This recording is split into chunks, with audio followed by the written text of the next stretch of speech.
volta ao Pode Analisar, aqui os alunos também ensinam. Eu sou a Amanda. E eu sou a Maria Clara e nós somos estudantes de nutrição. No episódio de hoje a gente vai falar sobre vacina. Para isso nós vamos contar com a ajuda de 3 convidados especiais, a Fabiana. Boa noite, meninas, muito obrigada pelo convite, é um prazer estar aqui. A Jane. Boa noite, meninas. E a Natália. Obrigada pelo convite, meninas, é um prazer conhecer todos vocês. Meninas, sejam muito bem-vindas. Pra gente começar, Jane, conta um pouquinho pra gente o que é a vacina e quando foi que surgiu a primeira vacina. Bem, eu gosto muito de começar a falar em vacinas falando que existe um antes e um depois da vacina. O antes da vacina, as pessoas morriam por doenças simples, como a cachumba, como a catapora e até a varíola, que devastava a Europa. Mas foi só no meio do século XVIII que um médico chamado Edward Jenner, ele começou a reparar que aquelas pessoas que ordenhavam vacas contaminadas pela varíola das vacas, elas não se contaminavam pela varíola humana. E aí ele teve a sacada. Ele começou a inocular secreção de pessoas doentes pela varíola humana em pessoas não contaminadas. E aí ele percebeu que essas pessoas ou pegavam formas mais brandas da doença ou então ficavam imunizadas. E daí então foi o pontapé para a criação de todas as vacinas que hoje a gente conhece. Sim. Então a partir daí passou-se até, eu não estou mais tentando destruir o patógeno, e sim criando uma vacina que imunizasse as pessoas. Muito bom. Interessante, né? Acho que somos muito gratos ao Edward. Sem dúvidas. Porque a varíola chegou a matar quase 300 milhões de pessoas. Mas nem todo mundo ficou muito feliz com a criação da vacina, né? Principalmente no Brasil, houve um período que foi bem transtornado. Houve no Rio de Janeiro uma situação conhecida como Revolta das Vacinas, né? Eu queria pedir para a Fabiana explicar para a gente um pouquinho o que foi essa revolta, por que as pessoas não gostaram da chegada da vacina aqui no Brasil. Exatamente. O nome próprio já diz, Revolta das Vacinas. Bom, as vacinas chegaram por volta de 1800 no Brasil e 100 anos depois ela passou a ser obrigatória. E esse foi o motivo principal da revolta das vacinas, né? Essa lei que determinava a obrigatoriedade para as pessoas se vacinarem, e as pessoas se revoltaram porque não sabiam o que era a vacina, né? Elas tinham que tomar obrigatoriamente, então era possível que um soldado chegasse na sua casa e vou te vacinar à força, mesmo você querendo ou não. E fora que o Rio de Janeiro não fez nenhuma campanha de conscientização. É até importante a gente ver que hoje em dia a gente tem, né, graças a Deus, tem muitas campanhas boas, né, de campanha de conscientização, porque é importante, precisa. E naquela época não tinha, então as pessoas não sabiam o que eram, não faziam ideia do que era. Então a gente entende o medo delas, né, de se vacinar contra aquilo. E fora que naquela época o Rio de Janeiro estava passando por outras doenças fora a varíola, né? Tinha a febre amarela, transmitida por mosquitos, peste bubônica, né, por pulga de ratos, e a tuberculose. Então tava um caos, né? Fora as medidas de saneamento básico, né? Um verdadeiro caos, a cidade muito cheia. Então uma coisa atropelava a outra. E outra coisa, se as pessoas não se vacinassem contra a varíola, obrigatoriamente, né, elas não podiam casar, não podiam matricular seus filhos na escola, sim, não podiam fazer. Sim, o pior é que elas não se vacinavam porque tinham medo, não sabiam que falhou essa comunicação. E fora, outra coisa interessante de a gente lembrar, a gente comentou no início que a vacina veio da vaca e tal, e as pessoas tinham esse medo também de ter feições bovinas depois de se vacinar. Como é que pode, né? Exato. Disseminam, com a desinformação, a falta de comunicação. É surreal, entendi. É um absurdo. Entendi. E a gente entende, né, que tipo, uma coisa é você ter medo da vacina por esses motivos, né, por ser obrigatório, você não saber o que é, e outra coisa é você não se vacinar, mesmo sabendo da eficácia da vacina e não querer se vacinar por fake news, muitas vezes, que aconteceu muito, né? Sim, consigo ver algumas semelhanças aí de situações que você citou com o que a gente passou atualmente, né, com a vacina contra a Covid-19, né? Mas antes da gente falar sobre isso, vou pedir para a Natália explicar para a gente, por favor, quais os tipos de vacina. Eu acredito que elas devam ter evoluído muito, né, até hoje. Com certeza evoluiu. Como a Jane falou no começo da varíola das vacas, né, é um tipo de vacina, que é a vacina atenuada. Ela usa um antígeno vivo, extremamente enfraquecido, mas vivo. O antígeno é um corpo estranho, né, um vírus ou bactéria, que é inserido no nosso organismo. Então, o nosso organismo cria uma memória imunológica, porque ele já teve esse primeiro contato com o corpo estranho, então ele começa a combater a próxima vez que ele entrar no nosso organismo novamente, né? E a gente tem também a vacina inativa. Nesse caso, a gente usa o antígeno morto ou uma pequena partícula dele no nosso organismo e engana o nosso corpo, que passa a achar que tem realmente um perigo e começa a combater, mesmo ele não estando, né, mais vivo no nosso organismo. A gente tem também a vacina conjugada, que nesse caso é para combater uma doença causada por um antígeno, né, uma bactéria encapsulada. Então ela está enfraquecida no nosso organismo, a gente insere um antígeno um pouco mais forte, que é usado como transporte no nosso corpo para combater aquele mais fraco. Então o nosso corpo combate o mais forte e acaba combatendo aquele que está mais enfraquecido do nosso organismo, né? A gente tem também a vacina atualmente, né, de RNA mensageiro, que nesse caso o nosso organismo começa a combater sem precisar do vírus inserido nele.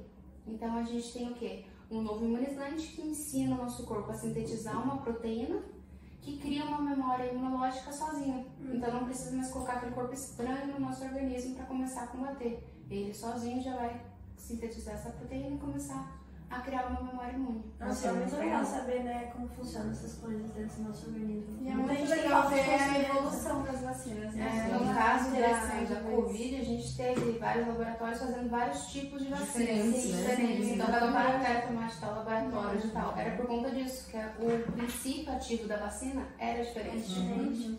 E quais são as vacinas mais importantes, na sua opinião? Eu acho que todas são importantes, né? A gente deve sempre seguir o nosso calendário, né? O caderninho de vacina, né, do SUS, ou então ir no próprio postinho procurar, né, quais são as vacinas que estão tendo, campanha e tudo mais. Mas muito importante a vacina da Covid, né, que a gente está falando, a vacina trivalente, a da febre amarela, a vacina PCG, a da hepatite B, a da poliomielite, com certeza, da poliomielite também. Nossa, eu até lembrei que esses dias eu estava vendo uma matéria que explicava, né, que esse ano a gente teve uma campanha de vacinação contra a poliomielite, né, que inclusive a gente falou sobre a importância de conscientizar, e isso a gente tem aprimorado ao longo dos anos, então falta de campanha não foi, mas mesmo assim nenhum estado do Brasil conseguiu atingir o objetivo e a gente não conseguiu ultrapassar nem direito os 60% dos 95% que era o objetivo das crianças, né? Isso é uma situação triste. Inclusive, atualmente está tendo uma nova campanha e novamente nós não estamos atingindo nem metade da meta. E o Brasil já foi referência na campanha, né, de vacinação, inclusive da poliomielite. A gente tinha o Zé Gotinha como mascote da campanha. A gente, nós todos aqui conhecemos porque é da nossa época, mas atualmente não está tendo, as crianças não conhecem quem é o Zé Gotinha. Então, assim, a gente tem muito mais informação, mas ainda assim tem uma falha. Mesmo tendo mais informação, ainda tem uma falha. E é até legal, o Zé Gotinha era um motivo, né? Tipo, vou ver o Zé Gotinha. E a pessoa animada. Eu até comentei com vocês, ainda acho que isso é muito em função de que essa geração não viu a doença, né? Eu contei pra vocês, né? Que eu tive 2 tios que tiveram poliomielite. Então, assim, eu cresci de uma família conhecendo pessoas que tinham, assim, restrições severas na cadeira de roda, de não andar por causa da poliomielite. E as pessoas de hoje não conhecem, então elas não são atentas a esse perigo, né? É meio que vacinar porque é preciso, mas se for pesquisar, mas não conhece, todo mundo né? Assustado, assim, realmente, a gente precisa espantar qualquer um. Nós recebemos dúvidas, né, dos nossos seguidores. Vamos contar com a ajuda de vocês para responder, então, algumas dúvidas. A primeira pergunta é da Adriana. Ela quer saber por que essa vacina foi desenvolvida tão rápido, já que isso poderia comprometer a sua segurança. O que as pessoas não entendem é que a SARS-CoV-2 trata-se de um coronavírus. E ele já é estudado há 20 anos, desde 2003, quando surgiu a SARS, depois surgiu a MERS. Então, a partir desses surtos, houve estudo, pesquisa, desenvolvimento de tecnologia. Então, quando surgiu a SARS-CoV-2, que é a Covid-19, já existia tecnologia. Então, foi só desenvolver a vacina. Aí você vai me perguntar, como você disse, mas não leva 20 anos para desenvolver uma vacina? Nesse caso, a resposta é esforço mundial. Porque governos, faculdades, laboratórios, todos se uniram e existia capital. O capital foi todo colocado ali, entendeu? Para desenvolvimento dessas vacinas. O resultado foi que nós conseguimos imunizar a população e evitou-se um número maior de mortes. Mas até uniu, né, todas as pesquisas, todos os laboratórios para...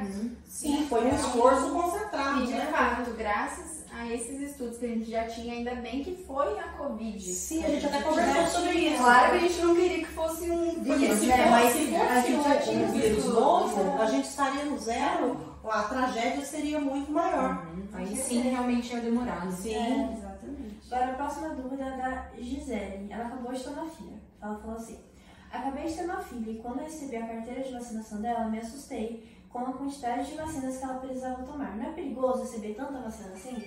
Bom, vamos lá. A gente entende, né, que os pais e mães fiquem realmente preocupados por um recém-nascido tomar muitas vacinas, né? São Porque muitas, né? são muitos, realmente. Mas a gente tem que parar para pensar que as crianças, a gente, estão expostos a vírus e bactérias o dia inteiro, né? O tempo todo. Então, uma gripe, uma dor de garganta vai afetar o sistema imunológico, né? Acarretar ele muito mais do que a vacina. Então, infelizmente, A carga tem que viral dar fica picadinha, maior, né? Tem que dar picadinha no Porque agora a recém-nascido, gente falou, sim. mesmo que Que esteja é super vivo, importante. tá muito mais Tá muito mais enfraquecido fácil. do que se ele chegar ao primeiro contato no nosso corpo, Exato. né? Exatamente. Agora a última pergunta da Cláudia Ramos, tá? Ela quer saber o seguinte: por que preciso continuar vacinando meu filho contra uma doença que não circula mais na minha cidade? Bom, as pessoas têm costume, né, de afrouxar as medidas uma vez que elas não se sentem mais inseguras com aquele vírus. É igual o Covid-19 que a gente viu. As pessoas se vacinaram e elas passaram a achar que as vacinas, nossa, eu tô imunizada, posso fazer. Sim, você está, né? A vacina ajudou pra caramba, como ajuda sempre, mas o vírus ainda está por aí. A gente não tem a certeza de que ele não está, então por isso que tem que se vacinar. Até então a gente, né, acredita que tem que se vacinar anualmente, essa do Covid, não sei como vai ser, mas provavelmente, né, porque é uma coisa que a gente não tem certeza de que tá ali ou não. É igual a gripe também, tem que se vacinar, sempre tem campanha, né, vacinação da gripe. Então, tem que se vacinar, mesmo que saia do contexto, né? Ai, a pandemia, tem que se vacinar Covid, sempre. por exemplo, vai ser uma delas, né? Exatamente. Ela vai passar a fazer parte do calendário de vacinas. Com certeza. Estar vacinado é até a gente acaba criando uma barreira, né? Porque se a gente não continua se vacinando, as doenças acabam voltando. Sim. É igual a Exatamente. varíola que a gente comentou, voltou. Então, por isso que é importante se vacinar. Por favor, gente, vamos se vacinar. Legal. Gente, acho que depois de todo esse papo que a gente bateu hoje, eu queria saber de vocês o que a gente pode tirar de lição de tudo isso. O que Bom, vocês acham? vacinas salvam vidas. Vacinas salvam vidas. Com toda certeza é muito importante se vacinar desde o começo até o fim, né? Porque todo mundo para, na verdade. Então, siga o calendário. Mantenha o calendário em dia e é isso. Sucesso. É isso, então, galera, mantenham-se vacinados, atualize seu calendário de vacinação. Se não tiver informação, vá até o postinho que eles ajudam vocês. Nós queríamos agradecer primeiro as nossas convidadas e também a sua audiência. Muito obrigada e até a próxima. Obrigada.